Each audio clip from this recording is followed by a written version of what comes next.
Good morning guys. പിന്നെ ഞാൻ എൻ്റെ വീട്ടിൽ പോവാം. So happy. യെസ് ഗൈസ്, അപ്പം ഞാൻ ഇന്ന് എൻ്റെ വീട്ടിൽ പോവാം. 6 മാസത്തിന് ശേഷം കേട്ടോ ഞാൻ എൻ്റെ വീട്ടിൽ പോകുന്നത്. അപ്പോൾ അതിൻ്റെതായ എല്ലാ സന്തോഷം എൻ്റെ മുഖത്തുണ്ട്.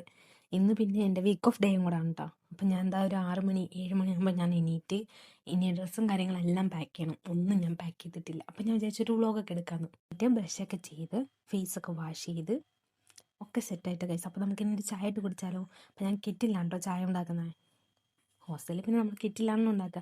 അപ്പോൾ അതാ വെള്ളം ഒഴിച്ച് ചായപ്പൊടിയും പഞ്ചസാരയും കാര്യങ്ങളൊക്കെ ഇട്ട് ചായ റെഡി ഗൈസ്.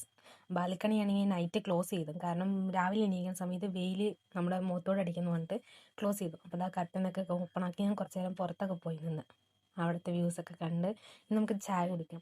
ചായ കുടിക്കാൻ ഞാൻ നേരെ പോന്നു ബാൽക്കണിയിലോട്ടാട്ടോ. കാരണം അവിടെ ഇരുന്ന് കാറ്റൊക്കെ കൊണ്ട് കുടിക്കുന്ന ഒരു സുഖം അതൊരു വേറെ ലെവലല്ലേ. ഞാൻ ചായക്ക് ബിസ്ക്കറ്റ് മാത്രമാണ് എടുത്തിരിക്കുന്നത്, വേറെ ഒന്നുമില്ല ഗൈസ്. ഞാനൊന്ന് ഒറ്റയ്ക്കാണ്, കാരണം ബാക്കി എല്ലാവർക്കും വർക്കുണ്ട്. ഇന്ന് എൻ്റെ വീക്ക് ഓഫ് ഡേ ആയതുകൊണ്ട് ഞാൻ ഒറ്റയ്ക്കാണ് ഗൈസ്. അതുകൊണ്ട് ഞാൻ എൻ്റെ ഡ്രസ്സും കാര്യങ്ങളൊന്നും ഞാൻ പാക്ക് ചെയ്തിട്ടില്ല. അല്ലെങ്കിൽ എല്ലാം തലേദിവസം പാക്ക് ചെയ്യാമെന്ന് വിചാരിക്കുന്നത് ഞാൻ. അപ്പോൾ ഞാൻ വീക്ക് ഓഫ് ആയതുകൊണ്ട് ഞാൻ വിചാരിച്ചു ഇന്ന് പാക്ക് ചെയ്യാം. എൻ്റെ റൂമൊക്കെ ശൂന്യമായിരിക്കണേ, എല്ലാവരും പോയി, ഞാൻ മാത്രമേ ഉള്ളൂ. അങ്ങനെ ഞാൻ ബാഗൊക്കെ എടുത്തിട്ട് ഓരോ ഡ്രസ്സും കാര്യങ്ങളൊക്കെ പാക്ക് ചെയ്യാൻ തുടങ്ങി. ഫുള്ള് കൺഫ്യൂഷനാണ് കേട്ടോ. ഏതെടുക്കണം എന്ത് ചെയ്യണം ഒന്നും എനിക്കറിയില്ല.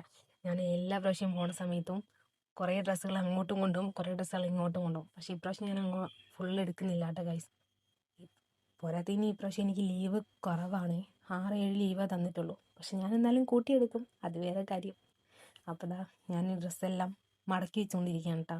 ഒന്നേന്ന് പറഞ്ഞ് തുടങ്ങണം ഇനി മടക്കാനും അടക്കാനും ബാഗിലോട്ട് പാക്ക് ചെയ്യാനും. അങ്ങനെ ഞാൻ തന്നെ ഡ്രസ്സും കാര്യങ്ങളെല്ലാം പാക്ക് ചെയ്ത് ബാഗിൻ്റെ ഉള്ളിലാക്കി വെച്ചിട്ടാ ഗൈസ്.